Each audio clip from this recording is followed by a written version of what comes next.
और स्टूडियो में मौजूद हैं इस वक्त हमारे साथ बातचीत करने के लिए बेहद खास मेहमान देवकी नंदन जी महाराज, हिंदू धर्मगुरु और विश्व विख्यात कथावाचक।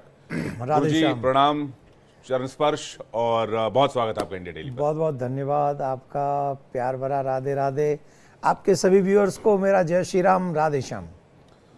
गुरुदेव, बात समसामयिक विषयों की अगर करें, करंट अफेयर्स इसे लोग इस नाम से ज्यादा जानते हैं जी, तो कांवड़ यात्रा को लेकर एक बार फिर से घमासान चढ़ गया है जी।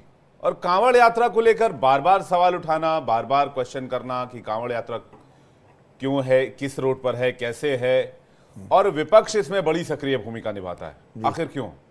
देखिए, मुझे विपक्ष का उनकी मनोपली, उनकी विचारधारा जैसी भी है वो उसके अनुसार वो काम करते हैं।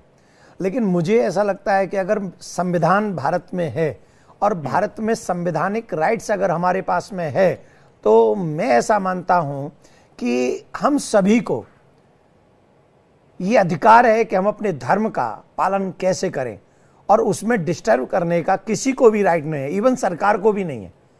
तो फिर ये लोग जो वहाँ ढाबा खोल के बैठे हैं, जो वहाँ दुकानें खोल के बैठे हैं, उनको क्या राइट है कि वो हमारे पूजा पाठ में या यात्रा में, तप में, व्रत में विघ्न डालें?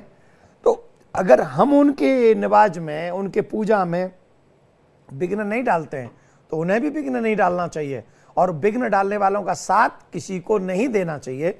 यही संवैधानिक राइट्स है। दलील ये है कि सड़क तो सरकारी संपत्ति है, कोई भी धार्मिक आयोजन तो घर में हो सकता है, मंदिर में हो सकता है।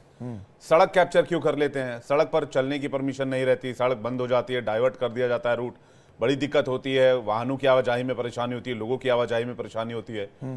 तो सड़क सरकारी संपत्ति है, कोई धार्मिक संपत्ति थोड़ी है। तो सड़क पर चलने वाले कौन है?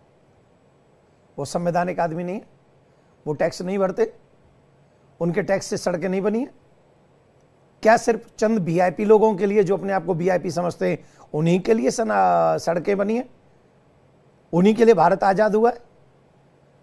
सड़कों पे जो कावड़ लेके आते हैं, दूसरे धर्मों को दिक्कत हो जाती है इससे। किसके? कौन से दूसरे धर्म को? कांवड़ यात्रा में रूट डाइवर्ट होता है, रूट लगता है, ट्रैफिक लगता है, और सिर्फ कुछ एक राज्यों की बात नहीं है, पूरे देश में ये होता है। तो उसमें दलील ये दी जाती है कि बाकी धर्मों के लोग परेशान क्यों किसी एक धर्म को लेकर, और इस पर भी फिर राजनीति होती है, फिर कई राजनीतिक दल इसमें बयान देते हैं। नहीं, हमको एक बात बताइए, जब नमाज पढ़ अदा करते हैं वो सड़क पे बैठ के, और हर हफ्ते करते हैं, तब उन लोगों को क्यों तकलीफ नहीं होती? तब कहाँ चले जाते हैं वो सभी लोग?